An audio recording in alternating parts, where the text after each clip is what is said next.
Hello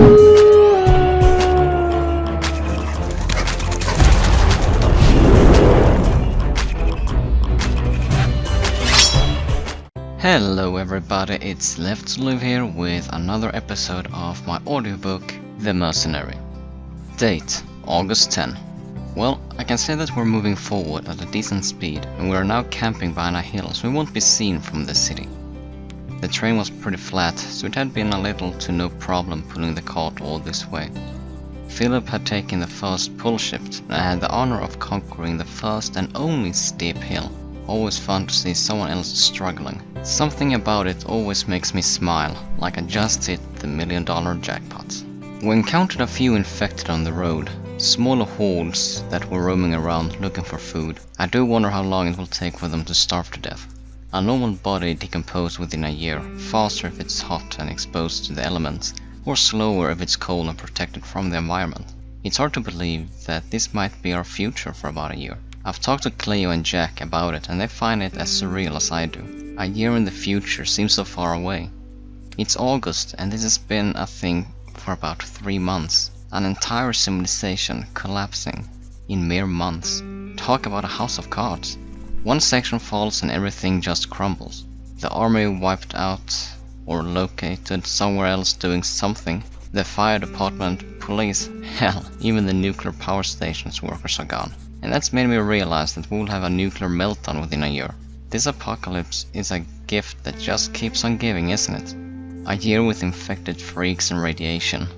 Oh joy. Although, as far as I know, we're pretty far away from any nuclear power plants. So let's cross our fingers that I don't have to deal with the radiation within a year. Tomorrow we will enter the city. We saw no fires and didn't smell any smoke. Just the usual heavy smell of corpses starting to rot.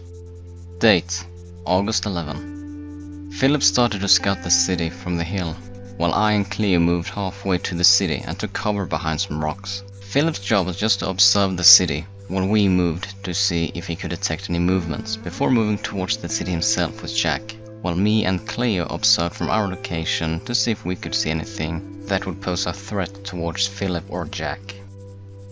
The city appeared to be free from other survivors, or they just didn't see us. According to a map one of the residents in the outpost gave us, there should be a gas station not too far away from our location. The cart was hidden behind the hill since we had to be able to move fast and keep our agility. Encountering a horde with a heavy cart would not be an optimal situation for anyone. So our plan was to find the things we needed and wanted, then transport it to a bus stop and then bring the cart to pick it up. So a lot of running back and forth with goods, hoping no one would grab it from under our noses. We started with the gas station. The parking lot was cluttered with cars, doors open, wrecked frames, open hoods and missing batteries. The small gas station looked like it had been taken straight from a war movie, where people had been rioting, taking everything they could and destroyed whatever they could not pick up. Thankfully, there were not too many infected around, so taking care of them was easy as 1, 2, 3. The knives we had collected on our long drive had been turned into a few spears and nasty looking Wolverine claws, so the spears were a good decision. The only ones using the Wolverine claws was Philip and Pierre, but I expected no less. To our surprise, we found a few empty gas cans and oil collectors and managed to fill them all and haul it to the bus stop. Then we covered them all up with old newspaper. We all crossed our fingers, hoping that we were actually alone in the city and no one would steal our fuel. We filled up all the containers we could find. Then we started to search the surrounding buildings and shops after usable items and the items the outpost wanted. The supermarkets were empty, and so were most of the residential buildings. Either someone had been here before us, or they had been staying put and used it all. Both options were worrying. We found some handmade posters about heading to the gym hall at the local school to stay safe. The posters were damaged by the weather, and so all the details were fairly hard to read, but the core of it was to head to the school to stay safe together. Now, I'm all in for safety in numbers, but from what I've seen, most people still fail due to lack of preparedness and not possessing the drive to do what they have to do in order to survive. I've seen survivors killed by the infected even though they had firearms. They just could not bring themselves to shoot another person. Yes, I know the infected isn't a person, but a fair amount of them still looks like regular people. Unless their face had been eaten or disfigured from bits, I'd say they look pretty human-like. Cleo and Lucas both said they wanted to check it out. Maybe someone's still alive, or we could find some decent supplies, or even a car we could connect the car to. Shien said that if they had gathered at the gym and been infected, we could look at hundreds of freaks, if not more, or paranoid survivors. They all have good points. We might find stuff we want and can trade, as well as a car to drive back in. Or we face something we will have to fight. Jack and Philip were both neutral in the question, stating that we might find the same thing by looting the nearby buildings. If the residents had sought shelter in the gym, then most of them would most likely taken their useful items with them, like solar panels, ammo, shortwave radios, walkie-talkies and things like that. Truth be told, I would not say no to finding a shortwave radio. I wish I had thought of that earlier. Could have found a proper trucker radio or something, but a proper radio would have been a better range, and I know how to boost the signal. The sun is starting to set, so we decided to haul the gas and other items we found to the cart and debate the topic over dinner. Tomorrow we will see what we end up doing. Date: August 12th. Obviously, we came to the conclusion that we should go for the gym. We had plenty of gas, a few rolls of fabric and some clean-ish rugs. We had also picked up some decent winter clothes we found in a somewhat intact apartment. Hopefully it will all be over by then, but better safe than sorry. I had sent Shien and Lucas to find the school once the sun gave enough light. The rest of us had pulled the cart closer to the city. Not entirely sure why, but must have been for a reasonable idea since we did it. We put Cleo on cart guarding duty while the rest of us looked around the nearby buildings and cleared out the infected we found. The more we take care of, the fewer we must worry about later.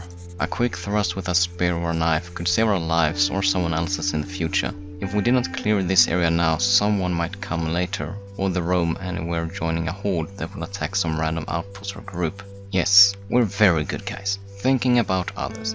A rare trait to find even before it all went to hell. I think it took Shien and Lucas 2 or 3 hours to find the school. They had to zigzag around the streets, since they had been seeing smaller packs of the infected and did not want to waste time or risk taking them on, since it was just the 2 of them. But they had plotted a route to the school using the way they took and a route where we would have had to engage the infected. And since we were all adrenaline junkies, as well as want our backs to be clear for a quick getaway, we decided to engage the infected. Nothing beats the smell of gunpowder in the morning, but sadly we used our space to clear them out. Bullets will most likely be a rare commodity later on, since we can't produce gunpowder without a lot of chemicals or finding a mine with the raw material. There is a special feeling when you fight the infected in close combat, instead of staying further away pulling a trigger, and seeing them fall in a mist of brown blood.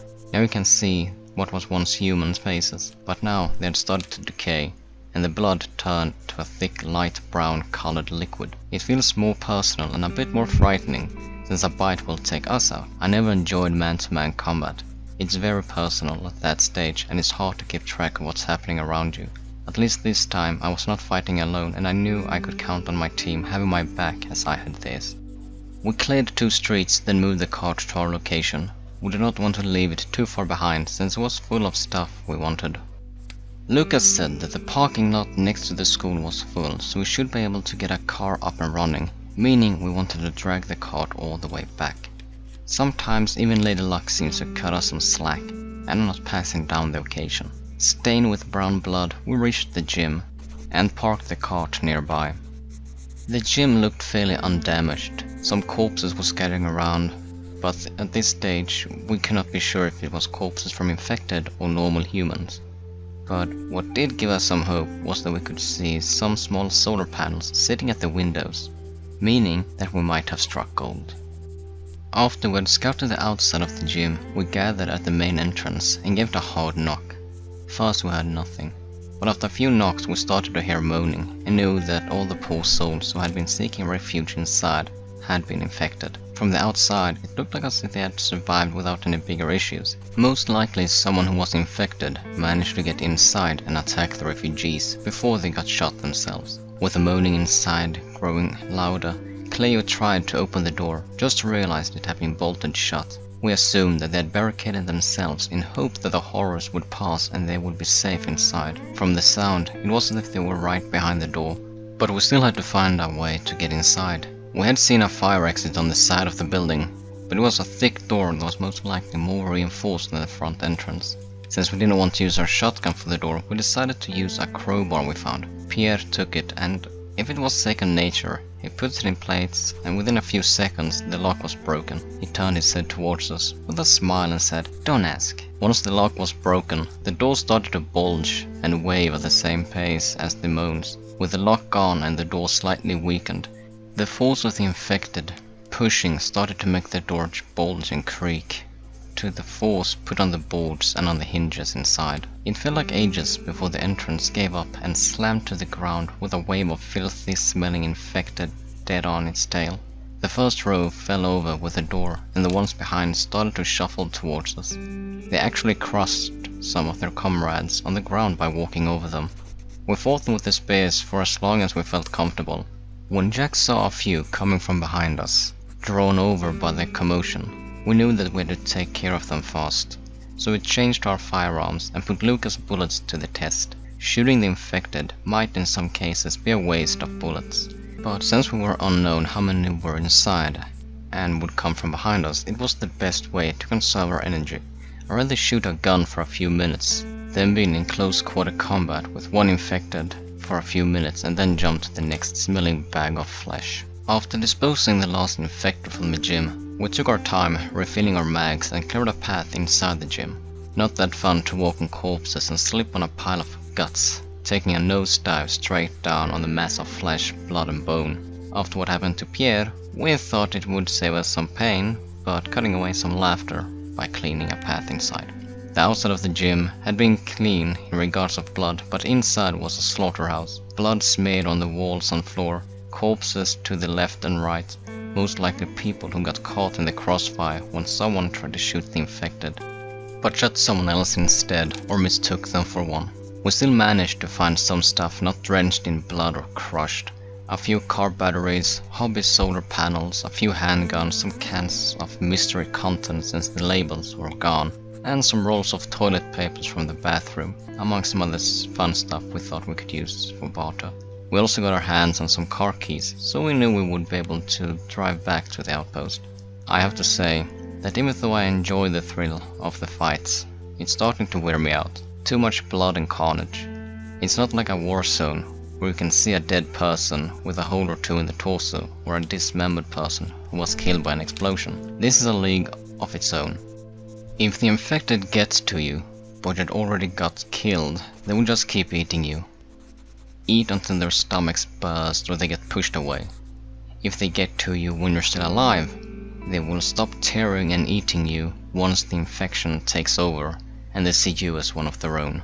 Maybe I'm just tired of having to get myself into situations like this over and over. I have noticed the same among the others. Not in the teens or Jack, but the rest has taken a toll. It feels like all we do is go outside, loot, kill and return, and then repeat the ordeal the next day.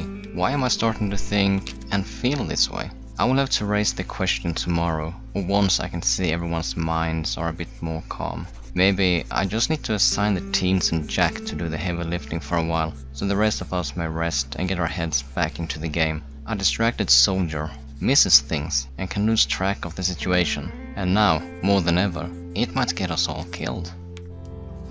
Date: August 19. After we returned from the city, we spent 2 days bartering away the goods as well as installing the solar panels we found to the roof. I'm still sad that we didn't find a radio, but we got some more battery storage as well as increased our power production. Other than that, not much happened since we returned. We did talk about how we felt about our current way of life, and I was right. I was not the only one feeling that we got stuck in a loop of going outside, looting, returning and repeating. We have been doing it since we first came together, and it feels a bit pointless at this stage. We have guns to arm ourselves, at least 6 others, enough fuel to drive more or less cross-country, 2 crates of 5.56 and 7.62, as well as a smaller crate with 9 and 45mm. Thanks to our panels and batteries, we can charge people from, well, charging their devices, so we have plenty of food and won't have to spend any of our remaining medical supplies or jewelry to get more. We do more or less live the high life of the apocalypse. I assigned the French fry duo, Pierre and Potato, as well as Lucas and Jack, to be the go-getters if anyone came to us with a contract. If no contract or job was given to us, they were roaming the area with bikes, looking here and there for additional supplies. although the only thing we need is more or less a radio to see if we can get in touch with basically anyone. One could have thought that in a country this big and tightly populated, there would have been more radio enthusiasts, but they must have been a very rare breed of people. Cleo has started to learn the basic of agriculture, when to plant different crops and how to mend and plow the fields with lack of fertilizers, and how to determine if the soil is suited for farming or too poor for it. Shien started to learn how to tend the farm animals and how to slaughter and gut them. A pretty useful trait to know if I'm not with them hunting or he decides to travel alone. I'm teaching Philip how to repair the van and Humvee, as well as helping him to train his body so he can perform better in combat and last longer before he starts to run out of stamina and gets too tired to think. Personally, I've been looking into how to make bows, arrows, as well as basic blacksmithing. We can't rely on guns forever, and Lucas has no more gunpowder or primers to reload more shells. Lead, steel and copper are no short supply, and we've still got a big trash can of shells we picked up along the way. And I have to say that making a bow and arrow is pretty relaxing, and I'm starting to get the hang of it. My arm still itches from all the times the string struck my forearm, but hopefully I'm getting there one day. The smith taught me how to make a forge, and with help from Philip, it should be done within a few days. The smith had a spare anvil, so I can start training and experimenting as soon as the forge is completed. The area is pretty safe from infected. So far in our stay, there have only been around 20 infected who came near and were taken out. I just have an eerie feeling that this is the calm before the storm, while the older residents told us that they barely get any infected in this area since not many knew it was here. The prepper hunters managed to track down some deers and even managed to catch a few. They want to try breeding them to increase our source of protein. Pen-bred deer meat does not sound half bad. They won't slaughter some of the animals this year though, since they had calculated for the original residents and not for the large number of extra residents. They will have to increase the number of livestock and sow extra crops, taking seeds that were intended to be used for the next year's harvest. At least they know how to cultivate the seeds from the crops, so in regards of vegetables we still have plenty. I think I get used to this life after all. A soft, comfortable bed, electricity, a fun hobby, and regular workouts combined with healthy food. Hell, I pity those who spend good money on experiences like this. Pesticide-free, all organic and natural vegetables. I can swear these crops taste way better than the ones I brought from the local supermarket before this all happened. I might sound like a broken record, but it feels nice to take a step back from the run and gun way of life. Sit back, breathe and learn something new. I think I felt the same way when I left the mercenary life behind me, saying I would never go back to it now when I could live the rest of my life comfortable without worrying about money. Feels like I'm back to that way of life. Charging devices cover our food expenses, no rent, no bills, and gas that won't spoil for a few months. Who knows, we might figure out how to make the Humvee run on electricity, as well as the van, but that's unlikely due to the weight of the Humvee. The van might be a maybe thought, but sitting around a campfire with my crew, my friends, it's nice, listening to what they learned about during the day and just laugh at stupid stuff, like Shien pretending to be a Rambo, or Cleo talking when she sucker punched Philip in the bar when he was hitting on her. Being all, well, our options is limited, let's just roll with it. Pierre revealed that he was working on a dynamo when he was in the outpost. He wanted to improve the recharge speed of the batteries and see how well we could do it. Apparently he likes to invent things and always wanted to try to make a dynamo out of an old bike and junk. Luckily for him, we had a few bikes lying around and a lot of junk, and the evening became even better. We managed to bring a flat screen back to life and mounted it on the wall in the warehouse and placed some chairs in front of it. Then we ended the cool night with a few movies. Others might have thought it was wasteful, since it would take a good amount of time to recharge the batteries. But hey, rule 32, enjoy the little things. And that is the end of the Mercenary Chapter 4, Will We Adapt? Stay tuned for Chapter 5 next week.